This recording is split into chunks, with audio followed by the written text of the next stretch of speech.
या फिर Indian national Lokdal ये लिख के दे कि हम बजट का प्रोविजन कर रहे हैं, जितने भी 48 साल के 45 साल के जो ओल्ड एज पेंशन लेना चाहे दे दो, पैसे का जुगाड़ मैं कर दूंगा। केवल चल दिया प्रदर्शन करने के लिए। अरे प्रदर्शन करने का कारण तो हो ना। मंत्री जी अभय चौटाला ये भी कहते हैं कि ये सम्मान जो भत्ता लगाया गया था जब शुरू की गई, जितने इन्हें 10,000 की लिमिट क्यों रखी थी फिर? बात तो सुनो। अरे भाई सुन मेरी बात। उन्होंने कहा कि मंत्री एमएलए राज्यसभा वो कई की पेंशन ले रहे हैं, तो क्या साहब या तो पेंशन नहीं का टब्बर ले रहे, पहले कटवाओ पेंशन अपनी हो, शुरुआत करो ना शुरुआत। क्यों ले रहे हैं ये? सबसे ज्यादा पेंशन किसका परिवार ले रहा है? पहले अपने घर से शुरुआत करें। मैं ये बात कह रहा हूं जब इंडियन नेशनल लोकदल की गवर्नमेंट थी तब भी 10,000 रुपए से ऊपर, 10,000 से ऊपर फैमिली इनकम जिनकी थी उनको पेंशन नहीं दे रहे थे ये लोग। आज कह रहे हैं कि हमने तो पेंशन दे दी। आपने मैं दोबारा फिर कह रहा हूं कि इनके टाइम में 10,000 रुपए वार्षिक आमदन पे पेंशन मिलती थी, जब पेंशन 100 रुपए थी। जब भजन लाल जी की गवर्नमेंट आई 91 में तब भी 10,000 रुपए पेंशन थी, लिमिट थी। फिर हुड्डा की सरकार आई, लोकदल बीच में रह के चली गई, तब भी 10,000 रुपए की लिमिट थी।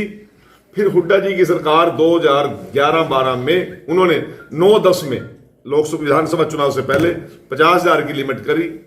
फिर हुड्डा जी ने 2013-14 में 2 लाख की करी और मनोहर लाल जी ने 22-23 में 3 लाख की रेंज लेके गए हैं। और उसमें साथ में ये शर्त जोड़ दी, इसमें परिवार की आमदन नहीं जुड़ेगी, केवल मियां बीबी की आमदन जुड़ेगी। यदि आप दोनों मियां बीबी 60 साल के होने के बाद भी यदि 3 लाख से ऊपर आमदन ले रहे हैं तो उनको पेंशन क्यों? दूसरी बात, बस का पास हम दे रहे हैं, हैप्पी कार्ड दे रहे हैं। 70 साल के बुजुर्गों को फ्री इलाज का हमने आयुष्मान कार्ड घर बैठ के बना के दे दिया। 100 यूनिट तक की बिजली का माफी कर दी, किसी का कोई पैसा नहीं लेंगे हम। हर प्रकार की सुविधाएं को देने का काम कर रहे हैं। परंतु गरीब आदमी की चीज पे कोई ब्योंत वाला आदमी या गुंजाइश वाला आदमी क्यों डाका डाले? भाई कौन देगा सर्टिफिकेट? यदि ये सारे पत्रकार साथी कहते हैं कि हाँ हमने सर्टिफिकेट दे दिया जी, जो माल लूटे सरकार का लूटने दो, आप लोग ताला लाकर सो जाओ, तो हम सो जाएंगे। सर आपने खूब कहा कि बीजेपी की सरकार पूरे प्रदेश और देश भर में विकास करवा रही है, लेकिन पिछले दिनों कई इंसिडेंट ऐसे हुए जो बीजेपी सरकार के खिलाफ है। भले ही बात की जाए तो बुजुर्गों की पेंशन काटी गई, हालांकि आईएनएलडी की तरफ से एक ऐलान किया गया है कि 20 तारीख को पंचकुला में विरोध प्रदर्शन किया जाएगा। आपके पास कितना बड़ा आंकड़ा है जो पेंशन कटी है कोई आंकड़ा? लोग कह रहे हैं, ये सुनी सुनाई कह रहे हैं ना आप भी जी। लोगों में और आप में तो अंतर है। आप उस वर्ग से संबंध रखते हो जो प्रत्येक चीज पर निगाह रखता है। यदि हम भी सुनी सुनाई बात करेंगे, मैं आपको बताना चाहता हूं पिछले दिनों कुछ हमारे पास आरटीआई, कुछ सीएम विंडो, कुछ लोगों की शिकायतें आई कि बहुत से लोग जो दुनिया में चले गए उनको भी पेंशन का लाभ मिल रहा है। क्या उनको चेक ना करें? आप शिकायत दो, उस पर शिकायत पे आपको जवाब ना दें क्या? हमने क्या किया? कुछ लोगों की शिकायतें आई कि अंडर एज लोगों ने कुछ आधार कार्ड में हेरा फेरी करके, कुछ मिली भगत करके कुछ पेंशन बनवाई है। उनको चेक नहीं करना चाहिए? कुछ ऐसे भी सामने मामले आए हैं जिनके हस्बैंड रिटायर हो गए हैं किसी भी डिपार्टमेंट से और वो सरकार की पेंशन ले रही है, परंतु उसकी पत्नी वृद्धावस्था सम्मान पेंशन ले रही है।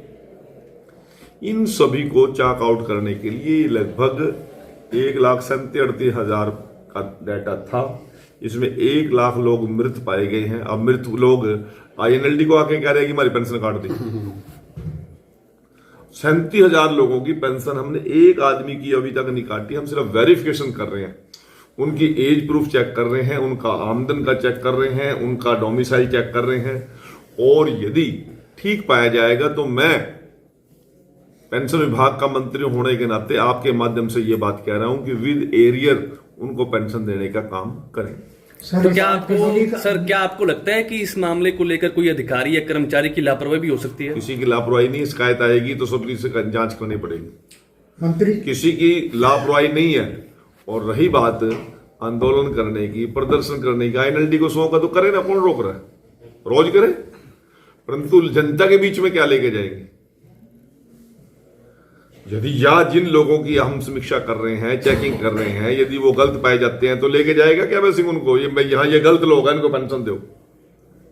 यदि ठीक लोग हैं तो उनको हम नहीं अपात्र लोगों को देंगे नहीं और पात्र लोगों को छोड़ेंगे नहीं, सभी को एक एक पैसे का हिसाब देंगे और उनके खाते में डालने का काम करेंगे। सर लेकिन उनका ये कहना है कि शर्तें जोड़ी जा रही हैं। पहले कौन सी शर्त जोड़ दी? आय वाली शर्त बिजली- पूछ लो ना कौन सी शर्त? बिजली की जोड़ के मेरी पेंशन कटी और मेरी बिल और महिला सर की इसके साथ विकल्प बिजली- मैडम की दोनों सुनो, पेंशनें कट चुकी है। आप अपना आधार कार्ड लाइए, मेरे अधिकारी यही है, अभी चेक करके आपको बता देंगे। और यदि आपकी एडिशन कुछ आईडी में मिली तो फिर क्या जवाब दोगे आप? हाँ, मैं देनदार हूँ। बस ठीक है, मेरे अधिकारी यही मेरे साथ ही है अभी। आप आधार कार्ड मंगवाइए, अभी बुलाओ मेरे को। बिजली का बिल नहीं लगना चाहिए। मुझे नहीं पता जी, अभी चेक करके अभी 1 मिनट में बता उन्होंने दें। बिजली का ही 1 बताया। मिनट अभी तो रुक जाओ ना, अभी एक तो मिनट, एक कुछ पानी करते हैं समाधान, आपको कोई बात नहीं है। मंत्री जी आपने दोनों मुख्यमंत्रियों के साथ काम किया है। मनोहर लाल जी भी काम उस टाइम भी आप साथ थे, आज न्याय सैनी जी के साथ है। उन्होंने बिजली के बिल को बिल्कुल ही क्लोज कर दिया था, अभी आय के अंदर ये नहीं जुड़ेगा। नहीं, कोई ऐसी बात है ही नहीं है ना। सर था हमने ऐसा, एडीसी को 13,000 के पावर आसपास दे था। दी, कल मुख्यमंत्री ने कह दिया जिन जिन लोगों को शिकायतें हैं एडीसी के पास जाओ, एक बार चेकआउट करा लो। किसी की भी अभी तक काटी नहीं है, सिर्फ चेक करने के लिए रोकी है। एक मिनट। अब मैं आपको एक बात बताना चाहता हूँ। आज सवेरे मेरे पास एक आदमी आया, ठीक है जी, मेरी पेंशन कट गई जी, मैं 6 साल से ले रहा था। मैं कहा अच्छा जी। उसने आधार कार्ड लिया तो उसकी मिसेज अभी रिटायर हुई है। अब वो जब उसने पेंशन शुरू कराई होगी, वो नौकरी में वो तो नहीं था, परंतु मिसेज नौकरी में थी। उसकी आमदन देखी तो आमदन कहीं से कहीं पहुंच रही है। लोग कहीं ना कहीं गलती करते हैं। मैं एक अगर उदाहरण मैंने कल परसों भी एग्जाम्पल में दिया है। मेरे पास एक किसान मिला मेरे को नरवाना में ही, कहता मंत्री जी मेरे 6 किले फसल के मर गए। मैंने कहा ठीक है, क्या नुकसान भरपाई नहीं हो रही आपकी? कहा नहीं जी, कागज फाइनल हो गए, सारा कुछ हो गया था, मेरे को मुआवजा डलना था, परंतु जिस आड़ती के साथ मेरा पुराना लेन देन है उसने मेरे से बिना पूछे ही मेरे नाम के जे फार्म काट दिए। जे फार्म काटने का मतलब क्या है? जिसकी फसल एंट्री करेगी मंडी में उसी के नाम का जे फार्म कटेगा ना। और फसल बिकेगी तो पैसे कहां से आते हैं? डीबीटी से आते हैं, अकाउंट में आते हैं।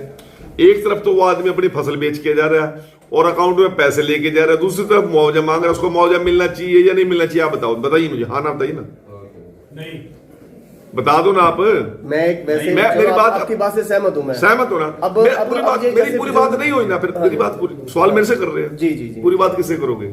मेरे से करोगे ना? जी जी मैं यही कह रहा हूं, कई बार जाने अनजाने में कुछ लोग, हमारे पास ऐसे केस आए हैं, उन्होंने इनकम टैक्स, बेटे ने भर दी इनकम टैक्स रिटर्न, बाप के नाम पे आईडी इकट्ठी थी, भर दी, क्या करें? गलती तो उन्होंने करी ना जी।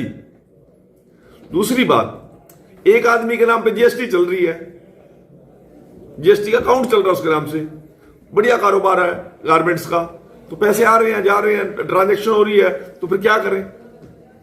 नहीं समझ रहे? समझ गया। मैं ये कह रहा हूं कि पात्र आदमी को जो योग्य हैं, दोनों मियां बीबी, हमने तो यहां तक भी कर दिया, दोनों मियां बीबी की 60 साल से ऊपर आयु के व्यक्ति की यदि 3 लाख से कम आमदन है, उसके बेटे की करोड़ों की अरबों की संपत्तियां, हमें कोई मतलब नहीं, उसके पोते की दोते की कितनी संपत्तियां, कोई मतलब नहीं है। केवल दोनों मियां बीबी की इनकी 3 लाख रुपए वार्षिक आय है, उसको हम पेंशन का लाभ देंगे। कांग्रेस के राज में तो 2 लाख रुपए थी पेंशन, उससे पहले 50,000 भी थी। इंडियन नेशनल लोकदल के दम पे 10,000 रुपए वार्षिक आमदन को केवल पेंशन मिलती थी, उससे ऊपर वाले को नहीं मिलती थी। मनोहर लाल जी ने 2023 के अंदर इसको 3 लाख की रेंज पर लेकर गए हैं। और यदि 3 लाख जिस परिवार की आमदन है, दोनों मियां बीबी की, दोनों मियां बीबी की बात कर रहा हूं मैं, और उनकी महीने की आमदन कितनी हुई जी? 25,000 रुपए। और यदि वो 25,000 में भी गुजारा नहीं कर सकते, फिर 3,000 में कर लेंगे। अरे कहीं लिमिटेशन तो लेनी पड़ेगी ना, किसी स्लैब पे तो जाकर रुकना पड़ेगा ना। या खजाने को लुटाने की कोई नायब सिंह सैनी को जिम्मेवारी थोड़ी दी है, कृष्ण बेदी को जिम्मेवारी थोड़ी दी है, किसी को भी जिम्मेवारी दी है। सरकारें कानून के आदेश चलती हैं, सिस्टम से चलती हैं, कहीं ना कहीं सिस्टम तो अडॉप्ट करना ही पड़ेगा। कांग्रेस का जिक्र किया, संसद में अब राहुल गांधी का बयान था कि ऐसा क्या डर पहले था? मेरी बात का जवाब दो। जितनी बात सर, मैं वो टॉपिक हो गया सर, वो नहीं हुआ, आपने पूरी ब्रीफिंग कर दी, ना, हो ना, गया सर। ना, आप पहले मेरी बात सुनो। आपने बस मेरी बात से आपने वही समाप्त कर देना बस। मेरी बात सेटिस्फाई हुए कि नहीं हुए? हो गई जी। अब लोक दिलिया कोई सवाल करा, जवाब दे दो तुम, मेरे जुड़। चलो, अब राहुल गांधी का बयान था कि ऐसा क्या डर था प्रधानमंत्री नरेंद्र मोदी को, क्योंकि वो जो कांग्रेस के जो 3 MP थे वो कुछ सवाल पूछना चाहते थे लेकिन वो पेश नहीं हो पाए। अच्छा, आज तक इसका जवाब दे रहे हम। गांधी परिवार की 4 पीढ़ियां सवाल पूछते पूछते दुनिया तक चली गई। जब तो बीजेपी डरी नहीं, ईब उससे बीजेपी डर जाएगी, मोदी जी डर जाएंगे। अरे जो मोदी जी दुनिया के सबसे दिग्गज नेताओं से डरते, अब मैं तो कुछ कहूं तो अच्छा लगता है, मेरा सतर नहीं है, वो बहुत बड़ा आदमी है, बड़ा खानदानी, जिसके परिवार में 2 प्रधानमंत्री रह लिए, 3 रह लिए, मैं उसके बारे में क्या बोल लूं, परंतु लोग जो कुछ बोल रहे हैं उसी ना समझ गए होंगे तुम। अरे भाई हमें डर किस बात का?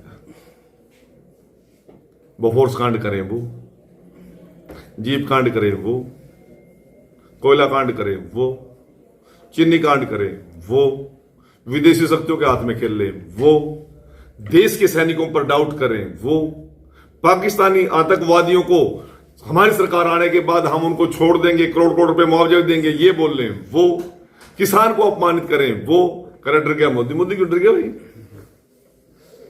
4 पीढ़ियां चली गई कांग्रेस की, हमें कोसते कोसते आज तक तो वही है और बढ़ रहे हैं पूरी दुनिया में। और वो कांग्रेस सिकुड़ते कहा कि आज 100 के आंकड़े पे भी नहीं है, 99 पे रुक गए। और अगर ये जिस प्रकार की एक्टिविटी हो पार्लियामेंट में और पार्लियामेंट के बाहर कर रहा है, अगली बार इतने भी नहीं आते, लिख कर ले लो। लगातार आपके मुख्यमंत्री नायब सिंह सैनी पर हमला किया जा रहा है कि डम्मी हैं, कुछ नहीं कर सकते हरियाणा में। भाई जिन हमला तो वो करे जिन्हें वोट दे रखी हो, जिन्होंने वोट दे रखी, मैं तो बहुत लाड कर रहे नायब सिंह सैनी, सारा दिन मुस्कुराता, फिर रात के 2:30 बजे भी जागता है, खूब लोगों से मिलता है और खूब जनता खुश है। डम्मी तो वो है जिनका घर कब्जों तो बिगड़ रहा है। भारतीय जनता पार्टी की वरिष्ठ टीम यहाँ पर उपस्थित है। हमारे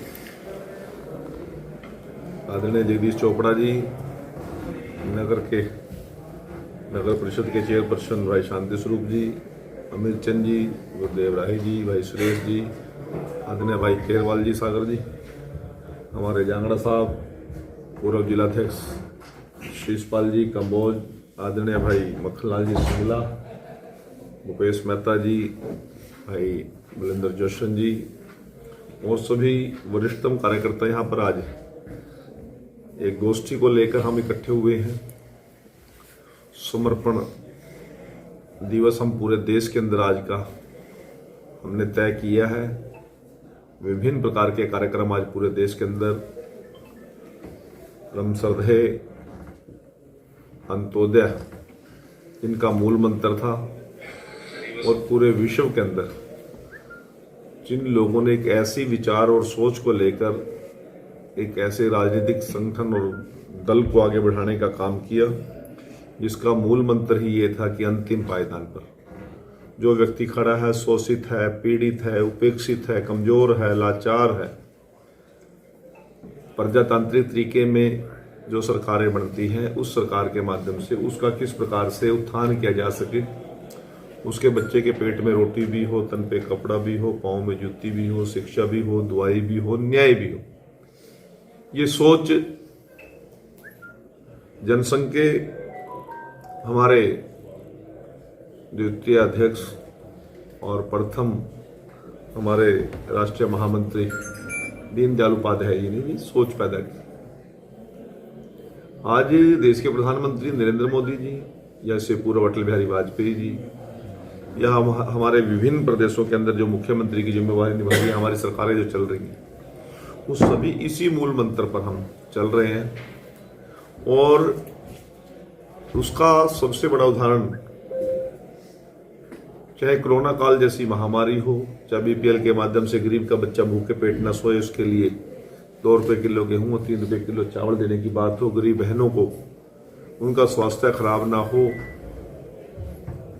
गैस का सिलेंडर 500 रुपए में देने की बात हो, उज्ज्वला गैस के माध्यम से, उज्ज्वला योजना के माध्यम से हर घर गैस पहुंचाने की बात हो, जल जीवन मिशन के माध्यम से प्रत्येक घर में स्वच्छ जल पहुंचाने की बात हो, दूर दराज के इलाकों के अंदर भी शिक्षा से कोई परिवार वंचित ना रहे, उनकी शिक्षा की व्यवस्थाएं करने की बात हो, और बिना पर्ची और बिना खर्ची का रोजगार देने की बात हो, किसी की हकों पर कोई ताकतवर आदमी डाका ना डाल सके, डीबीटी के माध्यम से सीधा लाभ उस व्यक्ति तक पहुंचाने की बात हो, किसान को उसकी फसल का पूरा मूल्य मिले, और परम वैभव पर भारत मां का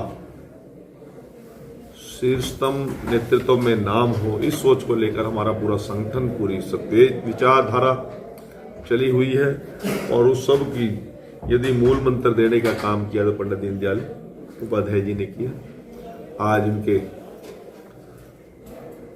विचार और सोच को लेकर पूरे देश भर में हमने ऐसी गोष्ठियां रखी हैं। आज यहाँ भारतीय जनता पार्टी सरसा जिला की टीम ने भी एक गोष्ठी रखी है और पार्टी ने मेरी जिम्मेवारी लगाई है। मुख्य वक्ता के तौर पर आप सभी के बीच में आया हूँ।